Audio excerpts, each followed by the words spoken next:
Hello. All right. So, if you can not mind the ocean background noise, today we're talking about early stage founders and product market fit. And one of the really surprising things that GPT has enabled that really kind of hasn't been available before. Now, I don't know if you know this, but only 10% of GDP is tech. That means that 90% of the economy is not based on the people that live here in San Francisco. And this is kind of why you find all of these, especially these old in the tooth platforms that are selling into tech, go so wide.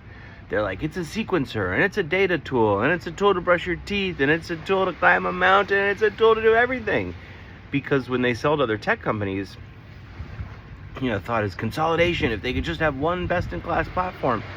But the thing is that those companies usually don't execute excellently on all those other pieces, right? It's like a fine sequencer, it's a fine data tool, and they don't end up improving their core either. But if you're in early stage, you can't do that. And when you sell into B2B SaaS, the problem is that they're all so different. A plumber in Atlanta and a plumber in San Francisco, the only difference is one pays $50 for a pizza and the other pays $5 for a pizza. They're doing the same stuff. They're installing the same things. It's not like the plumbing is much different. I mean, maybe there's more lead in other parts of the country, but for the most part, if you build something for them, you can double down on that thing and have high confidence that it is valuable, the same amount of valuable to the next customer. But you get into this trap selling to other B2B SaaS, especially in early stage, that it's very oversold to. There's so many companies that sell into other B2B SaaS companies. So you're in a high competition environment with other well-capitalized companies that have gone horizontal, that have some solution for some part of what you have done, and maybe even some big part of what you have done. And so you end up with messaging like, but it's better, it's faster, we're scrappier, and it's more focused on, and none of those things are demonstrable, which is to say that it's really hard to quantify them, and it's really hard to communicate them. And also, I don't believe you. Customers don't believe you. It's like, do I believe that you can build a better product than Salesforce?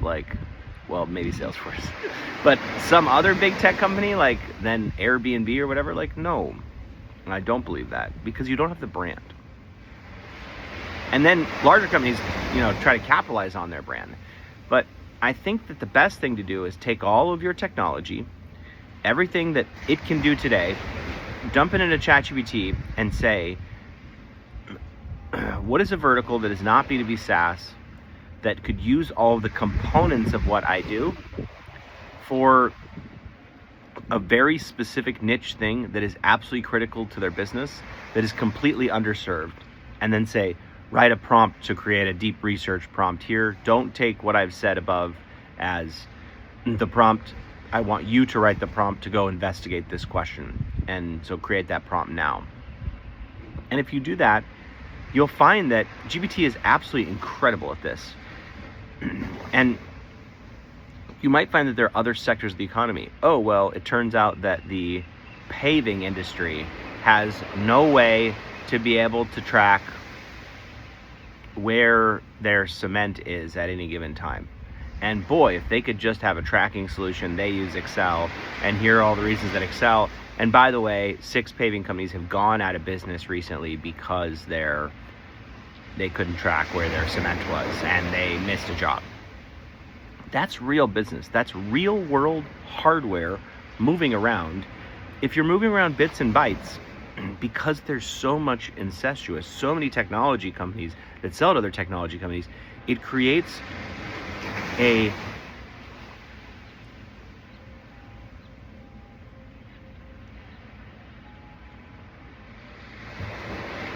sprawl. And that sprawl is really hard to sell to, because the proliferation of those tools and technologies means that there are infinite combinations.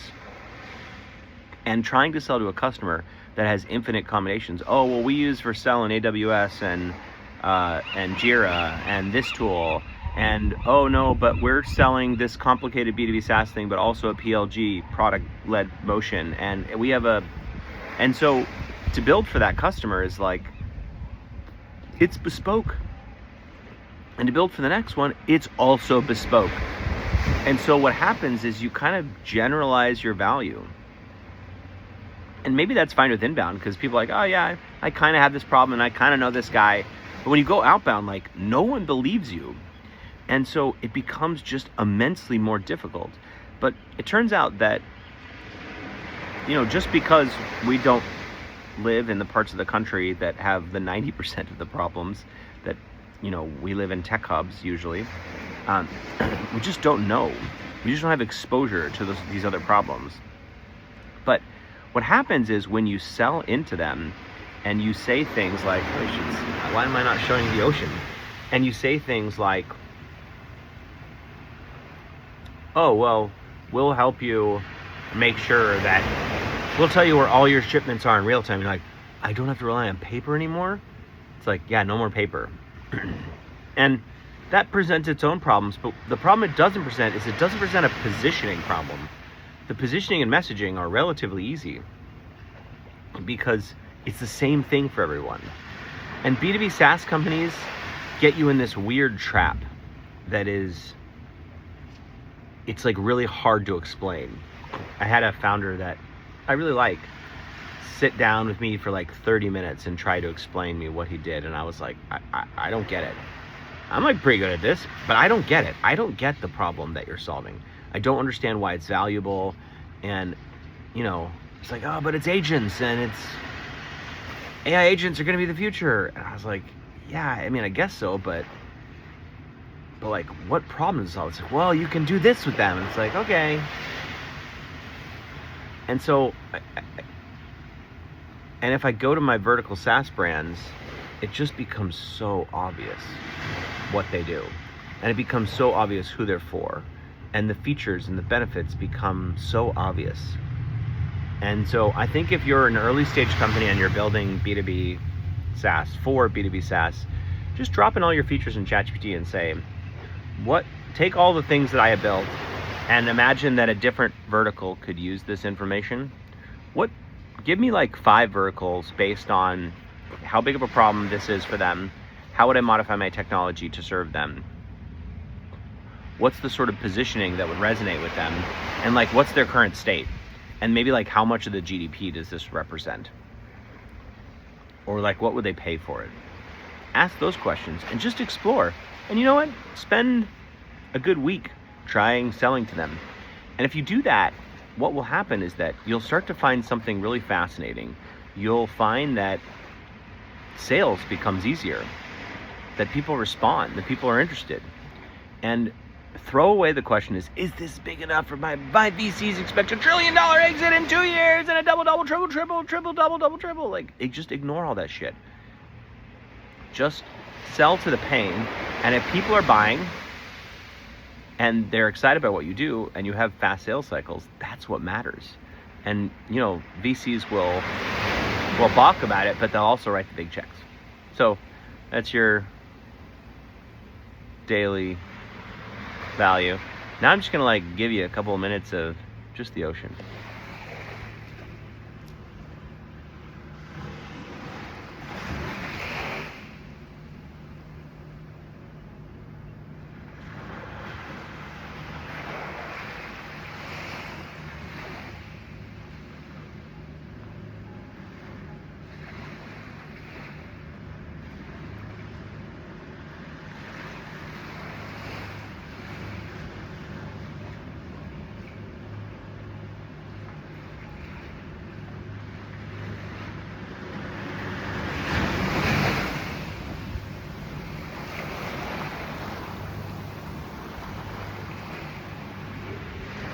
Maybe not.